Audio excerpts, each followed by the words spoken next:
नीतीश जी कस्में वादे खा रहे थे और मोदी जी हंस रहे थे।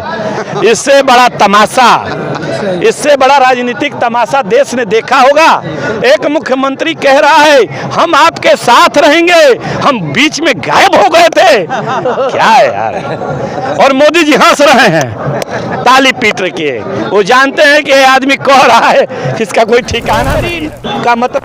गाजीपुर से चल करके आज बिहार गांधी मैदान में मैं मौजूद हूँ और गांधी मैदान में आप देख रहे हैं कि एक बहुत बड़ी हुजूम लगी हुई है। और ये हुजूम मित्रों कोई बारात और फंक्शन नहीं है, ये हुजूम तेजस्वी यादव के आगमन का हुजूम है। और हमारे साथ कुछ नेताजी लोग हैं, नेताजी लोगों से मैं जानना चाहूँगा कि तेजस्वी यादव जी का यहाँ हुजूम बहुत भारी तादाद में गांधी मैदान में जगह नहीं है पब्लिक को रहने के लिए।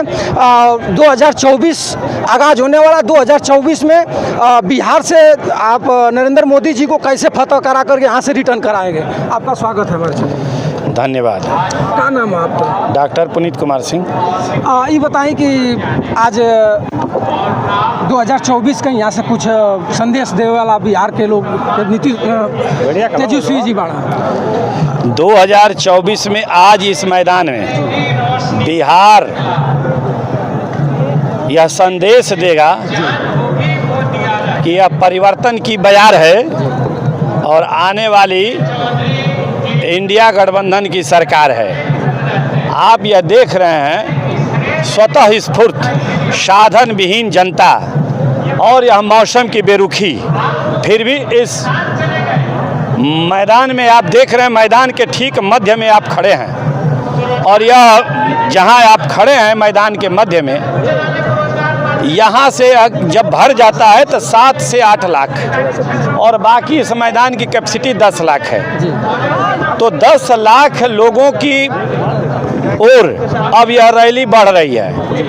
आप दिन के मध्य में खड़े हैं, मैदान के मध्य में खड़े हैं, लगभग 12 सवा 12 हो रहा होगा।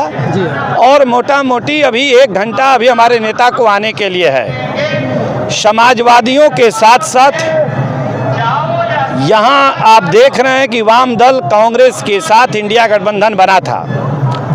बहुत बड़ी साजिश की गई। हमको और आपको यह संदेश देने का कोशिश हुआ कि बिहार के मुख्यमंत्री अगर हमारे साथ नहीं रहेंगे, जिन्हें हम प्रधानमंत्री बनाना चाहते थे, तो इंडिया गठबंधन कमज़ोर होगा, उनके समर्थकों का हौसला कमज़ोर होगा। न हमारा हौसला कमज़ोर हुआ है, न हम हासिल कम करने वाले हैं। हम लोग यह समय पे बता देंगे कि बिहार में निश्चित परिवर्तन होगा। और जिस प्रकार 2019 में वो 39 सीट जीते थे, इस बार अगर 18-19 भी जीत गए तो बहुत बड़ी बात होगी। क्या अब 2024 में नरेंद्र मोदी यहाँ से पूरा टोटल सफाया हो जाएंगे? देखिए, राजनीतिक दलों को इस तरह का बयान नहीं देना चाहिए। लोकतंत्र का मतलब क्या है? बहुमत।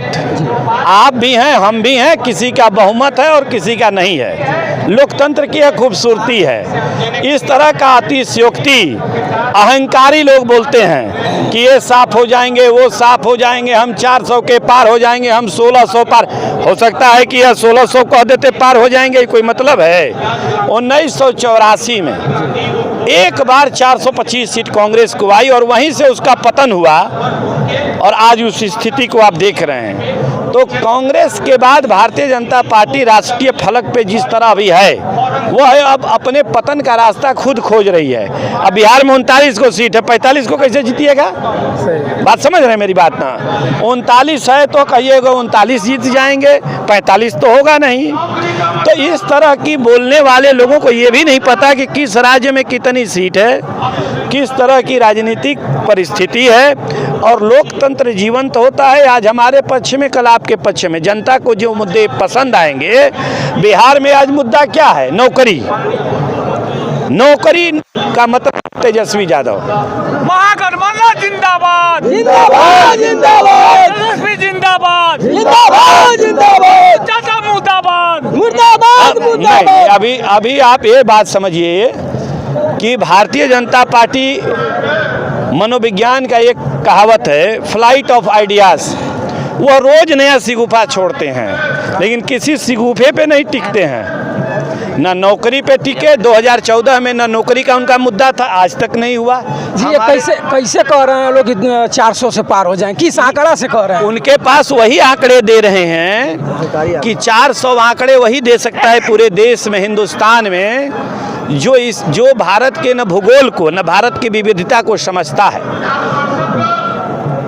विविधता का मतलब क्या है? अभी आपके पास देखेंगे बिहार सहित गैर उत्तर भारत हिंदी पट्टी के अलावा 250 सीट पे तो बीजेपी के पास कैंडिडेट ही नहीं है। ये तो हम नहीं कह रहे हैं, आप टीवी डिबेट पे सुनते होंगे कि उनके पास हिंदी पट्टी के अलावा उनके पास तो उम्मीदवार ही नहीं है। 350 सीट पे लड़ रहे हैं तो 400 पाएंगे कैसे? अब ऐसे हास्यास्पद कंडीशन, भारतीय जनता पार्टी कितना सीट पे चुनाव लड़ रही है पता है किसी को? 400 के पार कैसे होंगे? ये इस तरह की बात बोलना, कल उन्होंने 195 सीट पे बात कही है, लड़ेंगे 300 सीट, 350, 350 सीट जीतेंगे 450। ये कोई मने आप ये भारतीय मीडिया जो मुख्य धारा की मीडिया है वो इन्हीं तरह के बकवास चीज़ों को आगे बढ़ा रही है। आप ही किसी से पूछ लीजिए, यहाँ सभी लोग पढ़े लिखे हैं, कि बिहार में 39 सीट है और कितना 45 को जीतेंगे? 40 है। 39 उनके पास है, 39 उनके पास, एक हमारे पास है 40, हम वही कह रहे हैं, तो 39 जीतेंगे ही ना होगा। ये जितनी सीट जीते हैं उत्तर प्रदेश, बिहार और सारी जगह, अगर उसको दोबारा भी जीत जाएं, जिसमें नीतीश कुमार जी भी हैं, तो 300 सीट यही ना है। उसी में ना नीतीश जी की सीट वहाँ जहाँ गए हैं, वो 19 का रिजल्ट क्या है? नीतीश जी इनके साथ थे, ये मैक्सिमम सीट जीत चुके हैं। अगर यह 200 पार हो जाए, या हवा बना रहे हैं कि हमारी सीट लगभग उतनी 300 रह जाए, ठीक है। ये शिगुफा है कि 370 हटाए तो 370 सीट आनी चाहिए, ये सब बात कही जाती है। वास्तविकता ये है कि उत्तर प्रदेश से लेकर बिहार में भी हर जगह इनकी सीटें घट रही हैं, बंगाल में घट रही हैं, और कोई अन्य राज्य नहीं है जहां इनकी सीटें बढ़ रही हैं। आप ये जो नौजवानों का हुजूम और यह ध्वनि सुन रहे हैं, ये नौजवानों की भीड़ देख रहे हैं, इन्हें नौकरी देने वाला कौन है?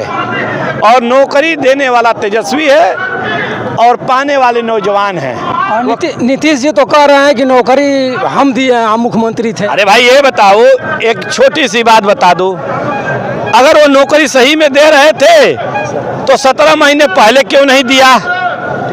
17 वर्ष में क्यों नहीं दिया?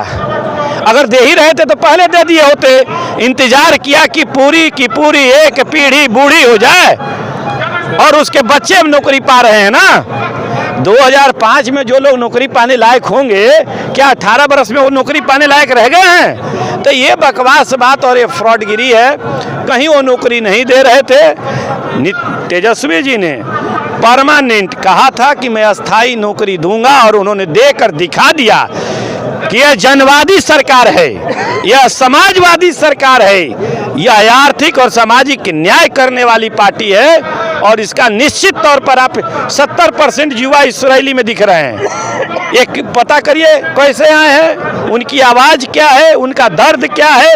हिंदुस्तान में ये सबसे बड़ा अगर मोदी जी ने किया कि किसी भी नौजवान को नौकरी का मतलब क्या है? सरकार में भागीदारी है। सरकार में भागीदारी उसकी और उसके परिवार का केवल भरण पोषण नहीं होता है। तो मोदी जी उन नौजवानों के भी गुनाहगार हैं। वह पेट पालने के लिए नौकरी नहीं, वह सामाजिक सशक्तिकरण के लिए सरकार में अपनी जगह चाहते थे, जिन्हें नहीं दिया गया है। ये साधारण बात थोड़ी है। मोदी जी तो कह रहे हैं कि राम मंदिर का मैं उद्घाटन किया हूँ, राम मंदिर अयोध्या में बनवा दिया हूँ, और मेरा मुद्दा राम मंदिर ही रहेगा, मैं इस बार फिर प्रधानमंत्री बन जाऊंगा। देखिए, मंदिर उनका मुद्दा था,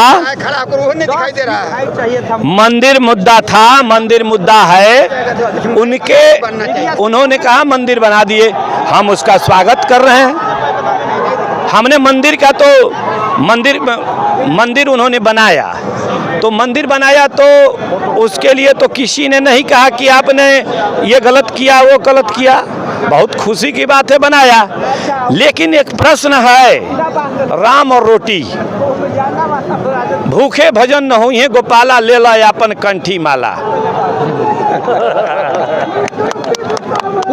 डॉक्टर जिंदाबाद मेरी बात को गौर करिए, भूखे भजन कितने दिन? तो यह मोदी जी को बताना चाहिए कि जिन नौजवानों को नौकरी नहीं है, उसके परिवार परेशान हैं, फार्म भरते भरते वो भटक रहे हैं।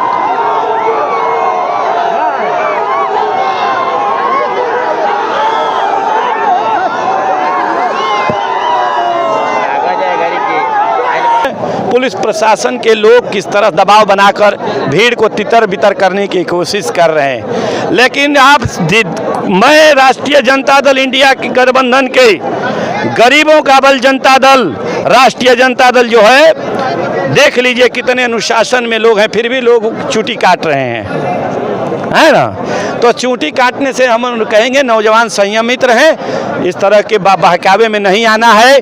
उन्हें पता है, आप बताइए, आप पढ़े लिखे हैं, मोदी जी वहीं से गिने लेंगे कि कई लाख मोबाइल ये गांधी मैदान में चल रहा है का जी। ये तो आसान है ना, हर पॉकेट में मोबाइल है।